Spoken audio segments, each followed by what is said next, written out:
Hey everyone, welcome back to another video, and today I'm going to take a look back at some of the best mythic bosses that we have ever seen come to Fortnite. Now, mythic bosses have gone through a pretty significant evolution the past couple seasons in Chapter 5 that make them much better than the original ones that we saw back in Chapter 2, so don't be surprised to see some of the more recent mythic bosses on this list. First, I want to start off with honorable mentions because there are some really solid mythic bosses that just didn't make the list for me. Starting off with Kit, I love the shockwave launcher that he dropped, and on top of that, the vault keycard, but the charged shotgun just isn't the greatest in my opinion, and that's why he just falls outside of my list. And as well as the shockwave launcher not being infinite. If the shockwave launcher was infinite, then we could have the argument, but since it's just strictly rocket ammo, and rocket ammo is hard to find, it's a little iffy. Next, the Foundation, who dropped the mythic MK7, which was so broken and is probably the most overpowered weapon in the hands of a skilled gamer.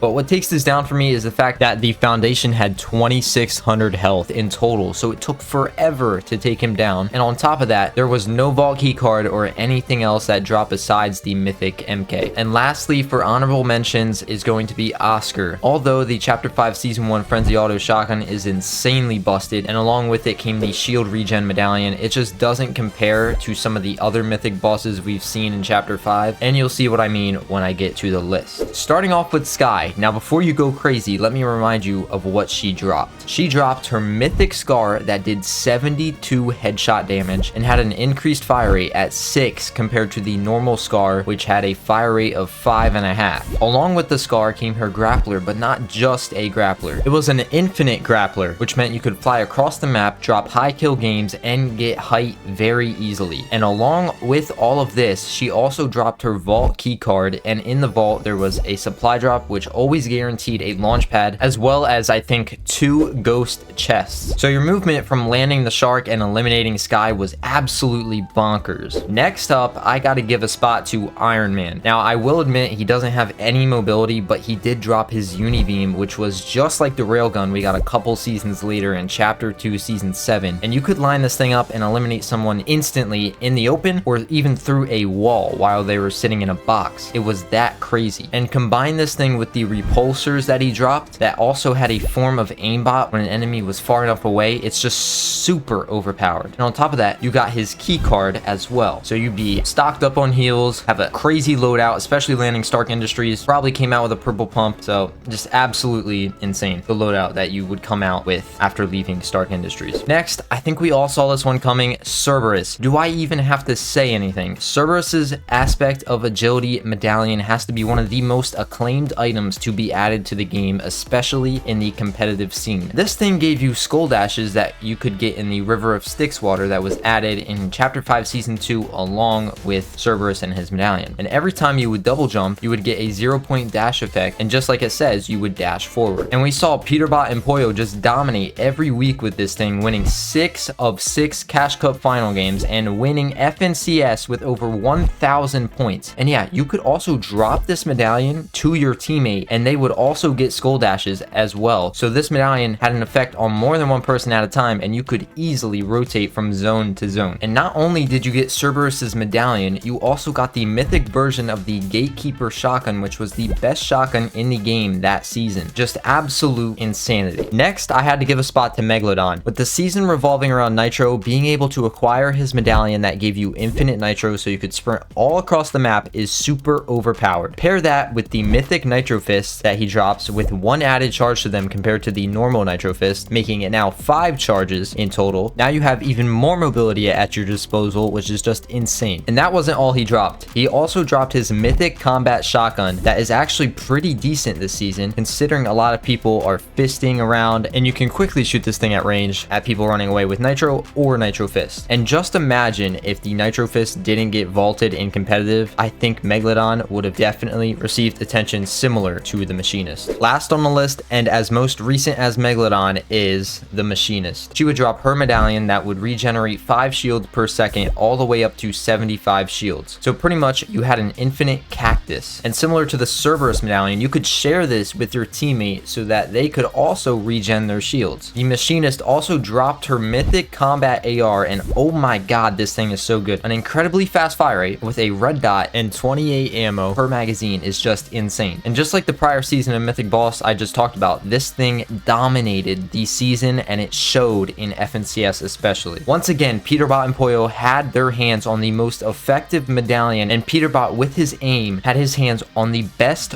long-range weapon in the game at the time, which was just so scary for anyone else in the lobby. And no surprise, they yet again won FNCS, going back to back, showing just how effective these mythic bosses are with their medallions and mythic weapons that they drop. But yeah, that's gonna do it for the video. Let me know if I missed on any of these mythic bosses, and if you would change anything, what would it be? Or was it just perfect? As always, please make sure to like and subscribe, as it really helps me. And thank you all for the support recently, and I will see you all in the next one. Peace.